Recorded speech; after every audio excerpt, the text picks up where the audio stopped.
St. Louis County lawmakers are still fighting over jail health care funding. In 1 week, contracts for medical staff could expire. Officials warn the fallout could cut jail medical staff by half and force police to take detainees to the hospital before they can even be booked. 5 Interside's Melanie Johnson is hearing from those inside and out of the Justice Center tonight.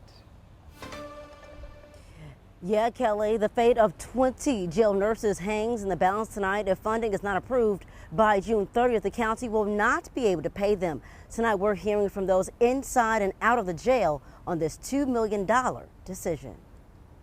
Herdoja Bentham says she is the face of Bill 72.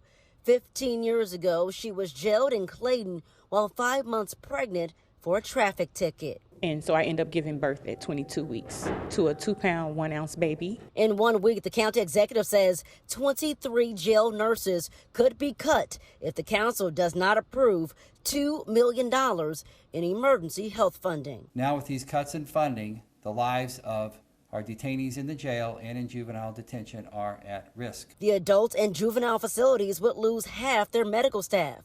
Work Herdoja says is life-saving. If she wasn't there and they would have just said I was pretending and taken me back to the cell, I would have gave birth, and I didn't have any power, and she had more power than me. That saved my life. We physically would not be able to get to all 1,200 residents inside the jail. So we will have to stop them from coming in. The public health director warning the shortage will force police off the streets and put the lives of those behind bars on the line. Medicine and healthcare services also hang in the balance. With limited medical staff, there is a real possibility that someone could die in custody. This will also require corrections officers to guard detainees at hospitals, pulling them away from the Justice Center. Council President Shalonda Webb firing back Tuesday. We have been asking for information that we've received partial feedback from. I am willing to work with Dr. Cunningham, accusing the health director of holding up the process by withholding crucial information.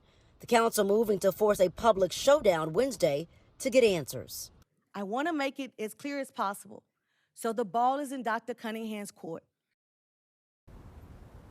The council still has a lot of questions for Dr. Cunningham, the public health director, and that includes spending and also transfers. That public showdown will take place Wednesday at 10 a.m. and it is open to the public.